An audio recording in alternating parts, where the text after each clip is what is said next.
Well, good morning, everybody. Happy Saturday. Haley, happy Saturday. Happy Saturday, Dan. My family has been without power for several days in a row now. It's so serious. I know. It feels like it's serious. What do you mean? Yeah. It 3 is days. serious. That's a long time. Yeah, no baths, no deodorant, Stop. no teeth brushing. You have water. I know. Found that out on day 3. We've got water. We had deodorant. We didn't need light for all of those things. Those things Imagine worked that. without light. No, we knew all that. We survived. We didn't have very much food in the house in the first place. So that was good, right? Sure. Silver linings. Yeah. Silver linings. Nothing went bad in the fridge. The things that were on the cusp of going bad, we You just just ate? sat down one night and ate them all. Yeah. A couple kids Feast. crabbed about having to spoon down big dollops of sour cream, but I said, that's how it So works. disgusting. Another dollop. Keep eating. We don't want to throw any of this stuff away. So gross. Yeah, turns out you can develop lactose intolerance by really overdoing it.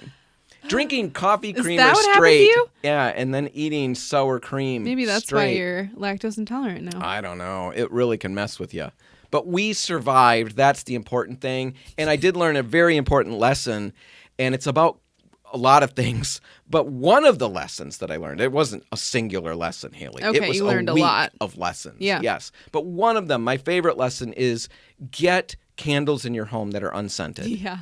It sounds ridiculous, but when you break out, the only light you've got, and what it is something that smells like an apple pie right next to something that smells like pine cones, right next to something that smells like who knows what. Those smells mix, Yeah. and they don't play nice. And they It's don't, pretty intense. Yeah, they don't ask questions, and they don't take prisoners. They will mess with you. It sounds So, like an instant headache, honestly. It was really bad. We were all crabby and tense. We could see, but that's about all we had going for us. We needed unscented candles.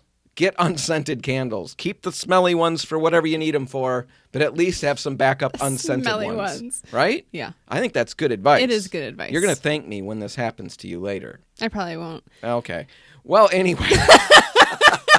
Moving on the show, we've got lots of stuff. We're going to announce all the winners of our big contest and then launch the next stage of the contest where Yeah. those winners can compete. For a grand prize Right. that's even bigger. And there's still stuff for other people to win, too. And Yeah, everyone's a winner. everybody's a winner. That's all coming up. We'll also be on the phone with Lauren Figueroa, interior designer, talking about decorating with vintage finds Yes. and how to find them. One of my favorite topics. Yeah, that's going to be fun. Right now, let's talk about water heaters. A very interesting dilemma occurred to Probably Peter. your favorite topic, It too. is one of my. I love water heaters. Don't know why, but it's one of my favorite topics. I pitch water heater topics to you all the time. Dan, haven't we covered it? But have we covered it well enough? Couldn't we do it better?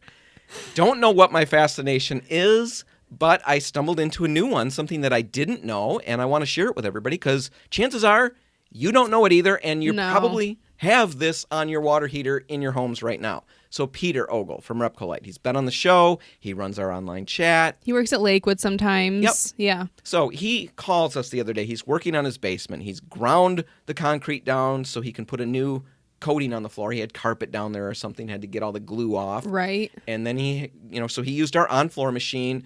It takes all the dust and stuff and sucks it out with a special vacuum that we Right. rent out with the machine. Exactly. So dust-free, really cool. Super cool. Well, Peter had to do the steps as well. He had concrete steps. He can't put the Yeah. machine on the steps. This Not part's successfully. not so cool. So he had to use an angle grinder and created a ton of dust. Right. There's no way to attach a vacuum to that kind of machine. So, Or yeah, if there he's is, just out of Peter luck. chose not to.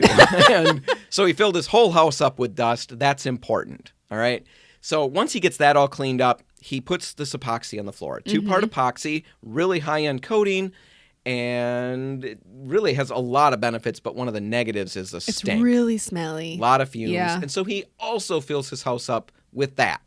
So I'm sure Peter was a big hit with his wife over the course of this week. Dusty, now it stinks. Yeah. But eventually, all of that's done. The smell starts to dissipate. and Floors are beautiful. Floors are beautiful. Peter goes to take a shower, right? Because he's earned it. Right. And his wife has requested that he please take a shower. So Peter goes and takes a shower and notices that the hot water isn't quite as hot as perhaps he might like it. I don't know. I'm just guessing. Sure. Anyway, he gets out. His wife goes, takes a shower. Now the hot water's all gone. So she's probably even madder. Right. House stinks, there's dust, and the you've hot used water's up all the gone. hot water. Right, we know how this goes. Yeah.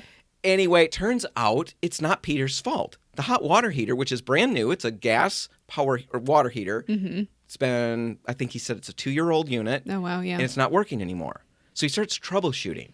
Turns out the problem is a sensor on the hot water heater, and I didn't know they even came with that. Right. Well, it kind of makes sense. It's a gas-powered water heater, and they've got fume sensors, so it'll shut everything off if it detects like a natural gas in the air or certain flammable fumes, essentially. Right. It's a flammable vapor sensor starting in 2003. I think it's a safety measure that anything older than that should have these on them, and it's especially sensitive to natural gas odors.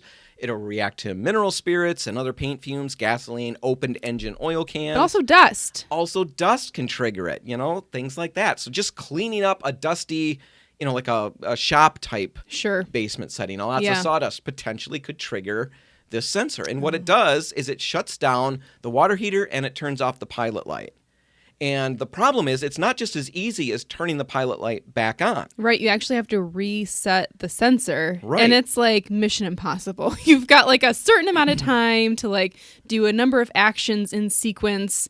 And yeah, it sounds ridiculous, but that's really what it is. Depending on the gas valve that you've got, there's any number of different ways that you've got to go. Mashing little buttons back and forth, spinning dials, and you've got 30 seconds or something to do it in. We'll put a video in the show notes if you want to check that out and just be aware of how that works. It's good to know. It can be reset. That's the good thing. The bad thing is sometimes these things do get fried by the fumes or whatever, and in Peter's instance, that was the case. The dust from the concrete grinding combined with the fumes from the floor painting really caused a problem that he had to get a new sensor and get that put in place. And the thing is, once he puts it back in, it's a relatively easy fix. You can find it if you look at your water heater. It's probably going to be on the bottom of the unit. There's a little door that will pop off, and you should see probably a gray little plug. Looks like a fuse. Almost like an old school fuse with a couple of wires coming out of it. That's the thing. And it can be replaced, and it's inexpensive. You still have to do that reset code once you get it in place.